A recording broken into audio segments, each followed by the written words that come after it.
Рухани байлықты біз негізі совет үкіметінің несі ғой бұл? Теріс идеологиясы да. Рухани байлық жақсы, материалдық байлық дегеніміз түкке тұрмайтын нәрсе дедік біз. Шын мәнінде. Қазақта негізі философия прагматикалық философия. Прагма деген сөз пайдалы да. Мысалы Абай не пайда дейді ғой Абай? Үнемі айтады Абай, не пайда? Өмірді қолданамайсың дейді. Жоқ, не пайда дейді да, мысалы сен мысалы философия айттың ба? Ол пайдалы болу керек. Қараңыз, пайдалы деген сөз, значит, ол өмірде қолданылатын. Қолдану керек мысалы. Сонда қараңыздар. Біз мысалы жан мен тәннен тұрамыз ғой. Енді Абай айтады сонда. Тән ішсем, жесем, ұйықтасам дейді. Оны құмарлықтар дейді. Жанның құмары көрсем, білсем дейді. Тән дейді, жанның қонақ үйі дейді. Уақытша тұрады. Енді біз егер дейді, жанға дейді, ішсем, жесем, ұйықтасам бермесек дейді. Ол жанға қонақ үйі болуға жарамайды дейді. Кетіп қалады. Сөзсіз бе? Сондықтан біз бұл жерде материализм, идеализм деген бір жаман нәрсе бар ғой, қолдан жасаған. Ол шықпайды. Бұл жерде өмірдің бұлжымайтын темір тәртібі туралы айтып отырмыз біз, сөзсіз бе? Сонда Абай айтып отыр, сен адам болу үшін дейді, адам болу үшін бірінші сен анау өзіңнің материалдық жағдайыңды шешіп алу керек дейді. Материалдық жағдайды шешу керек. Неге? Өйткені Абай айтады жаңағы, баланы оқытқан жақсы дейді. Оқытқан да жақсы дейді. Баланы дейді, түркі танарлық, таза, ғибадат қыларлық түркше оқыту керек дейді. Одан кейін дейді, ашап ішуге мал керек дейді. Мал керек дейді. Неге? Өйткені аш адамда ақыл болмайды дейді. Мынау ағайын арасындағы дейді, араздық, ұрыс, кикілжің, осының бәрі малдың жоқтығынан дейді, кедейліктен дейді. Абай би деп айтады сонда, байлық туралы. Байлық деген нәрсе, ол бізде бір айтты ғой, ол жазушы, өнер адамы, кедей болу керек деген әңгімелер айтылды ғой. Бұл Мұхтар Мағауинов ол ақымақ әңгіме дейді. Неге? Өйткені дейді, ол сен шығармашылықпен айналысу үшін дейді, сен көңілде тыныштық болу керек дейді. Мысалы, Абай би деп айтады байлық туралы. Сөз түсінетін адамға осында бәрі бар. Сұлу аттың көркі жал дейді. Көркі жал. Мысалы, жалын қырып тастасаң, ат сұлсыз болып қалады да. Қазір мысалы жүр ғой видеоларда аттар жалдар желкілдеп, жібектей таралған, сұлу болып тұр да. Сонда сұлу аттың көркі жал, адамзаттың көркі мал дейді. Егер сөз түсінсек, мысалы сөз түсінсек бәрі бар да. Яғни ол адамзаттың көркі дейді. Адамзаттың көркі мал. Өмір сүрген кісіге дәулет қызық, бала бал дейді. Дәулет қызық, бала бал дейді. Міне сонда қарап отырсаңыздар жігіттер былай ғой. Абай нені айтып отыр? Адам бол мал тап деген кезде жаңағы бірінші сен сол ақылыңмен, өзіңнің ақылыңмен өзіңді танып, мал тауып, өзіңнің абыройыңды сақта деп отыр ғой. Өйткені қараңыздар. Енді қараңыздар, Абай би дейді. Люмпин деген сөз бар да. Люмпин пролетариат дейді ғой. Люмпин деген қазақша тақыр кедей. Шықақ лағы жоқ. Люмпин. Мысалы қазақта люмпиндер болмаған. Ең кедейдің өзінде мысалы 100 қой болған. Сонда қараңыздар, енді мына орыстардың колониясы келіп, мына большая линия, малая линия, горькая линия деп қысып тастады ғой қазақта. Малдың бәрін алып. Бәрін сол кезде қазақ аза бастайды да. Сонда Абай айтады, қалай адамның құнсызданғанын Абай көрсетті. Сонда Абай айтады, өз үйіңнен тойырға қолың қысқа. Үйінде тамақ жоқ. Өз үйінде тойырға қолың қысқа. Ас берер ауылды іздеп жүрсің босқа. Бір жілікпен бір аяқ қымыз берген, дереу сені жұмсайды бір жұмысқа. Көрдіңіз бе? Сонда Абай айтады, адамның құнсыздану дейді. Яғни адам өзінің жаңағы ақылымен, өзінің материалдық несін қамтамасыз етпесе, адам құнсыздана бастайды дейді. Ол сен көрінгеннің қол жауына айналасың дейді. Көрінген сен жұмсай бастайды. Сонда Абай айтады, қалай адам негізі 7 жарғыда адамның құны негізінен 100 жылқы.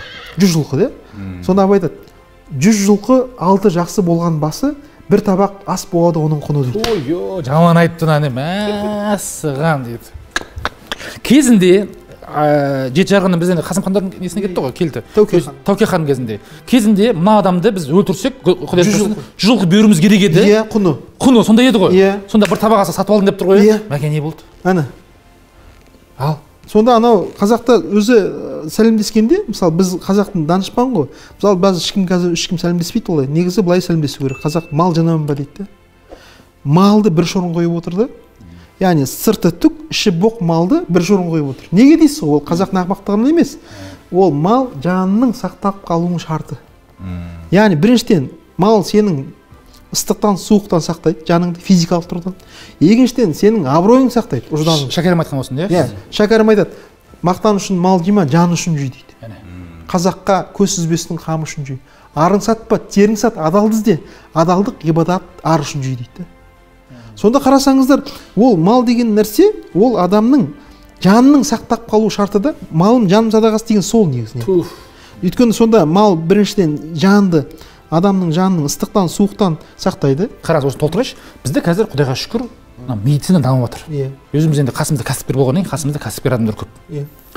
Мысалы үшін байқаймын, мысалы үшін 6 айда бір рет тісті барып көрініп тұр ғой. Қазір Рамазан басталды, Рамазан алдында тісті бір тазалап алған жөн. Өйткені қарны ашпаған өзі иістенеді.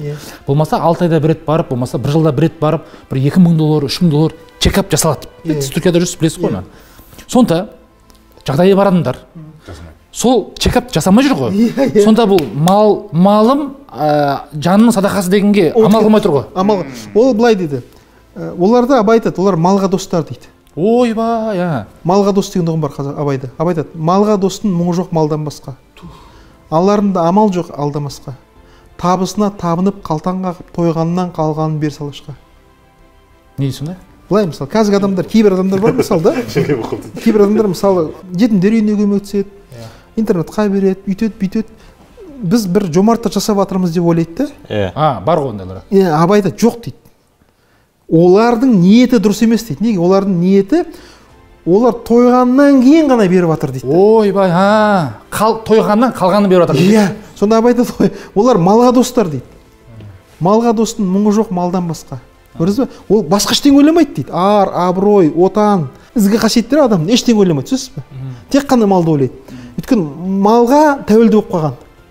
Мал деген нәрсеміз бұл жерде біз былайша дүние деп. Капитал ғой. Капитал. Араб тілінде мал деген капитал деген сөз. Түркияда сонда ғой. Капитал. Товар дейді Түркияда. Бізде тек қана көшпелі қоғам болғаннан кейін, товар айналымы бірлігі хайуан болғаннан кейін, оны мал деп біз хайуанды айтамыз негізінен. Негізі мал деген мүлік қой, мүлік деген мал деген капитал.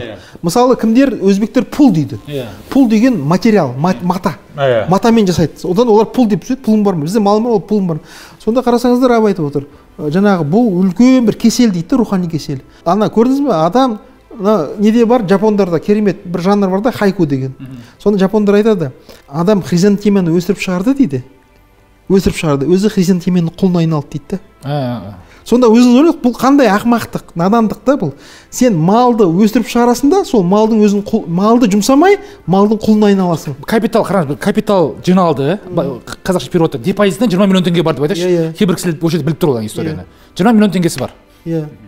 Сөйтіп 20 миллион теңгесінен бұл жерде естественно образом адам өзінің бір сапасын, өмірінің сапасын арттыру керек қой.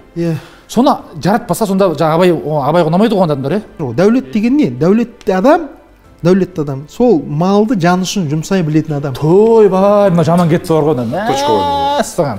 То есть қазіргі кімдер? Сасықбайлар, ол жаңағыдай малға достар ол. Малға дос. Жаңағы чекап өтпейді. Сонда Абай дейді. Біліміне жұмсамай. Малға достың мұңы жоқ малдан басқа. Көрдің бе? Бар проблема сол байлық. Байлық. Баю тек қана. Қазір мысалы баю керек бітті. Ол не үшін баю керек? Ол байлық не үшін керек? Яғни неге сондай сұрақ қоймайды да, сонда малға достың мұңы жоқ малдан басқа, аларында амал жоқ алдан басқа. Табысына табынып дейді. Оның табынатыны, оның табысы дейді. Мә, бүгін 50 мың таптым, кеше 100 мың таптым. Соны табынады соған кәдімгі. Иконаға табынғандай. Жаман кетіп жатыр бар ғой. Сонда табысына табынып қалтан қағып дейді. Қалтан қағып дегенде ол жадный дейді. Қалтаңдап, жаңағыдай қазақ айтады, бай қалтыраған, байыған сайын қалтырауық дейді ғой. Қалтаңдап дегеніміз ана жерде ол бүйтіп жоғалып кетеді деп ойлайды ғой. Жүрмейді кәдімгідей. Жаңағыдай мағмұрланып, бір өзінің қадір қасиетімен жүре алмайды дейді. Ол өзі қалтаң етіп, сенімсіз дейді да, өзінің бір күйі жоқ дейді, өзінің үрейі ұшып жүреді үнемі дейді. Қалтаң қағып, тойғанынан қалған бер салашқа дейді.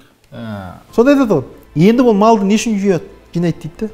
Абай айтады, мал жияды, мақтанын білдірмей. Қазақтың байы деген ол қандай болады дейді. Сол ауылда өзі бір-ақ бай болады. Бір-ақ адам. Бір ауылдың бір бай. Өзі қазақта классикалық ауылда 10 үй, 12 үй ғой. 12. Үлкен ade 25 мың адам жоқ қой ондай. Жоқ, 10-12 түтін үй қазақ. Соның бір-ақ бай болады. Сонда бай деген не? Ол ауылдың бірінші адамы. Ол сол ауылдың басқа патроны, қамқоршысы. Сол ауылдың бәрін үйлендіреді. Оқытады. Молдасын ұстайды. Қалың малын береді, молдасын ұстайды. Ол жаңа шабындық бәрін. Енді қараңыз, енді бір керемет нәрсені айтайық сізге. Мынау сол ауылда тұрып жатқан қазақтар, сол туысқан бауырлары. Ана малды байдың малы деп есептемейді екен. Менің малым деп есептейді екен. Өйткені бөлісіп жатыр ғой. жоқ, сондай қатынаста ана оны Маркс айтқан азиатский способ производства дейді, сөз бе? Ол біздегі Маркстың схемасы бар ғой, жаңағы пролетариат пен буржуаның несі қақтығысы, ол қазақта болмай қалған, сөз бе? Келмейді ол схемаға.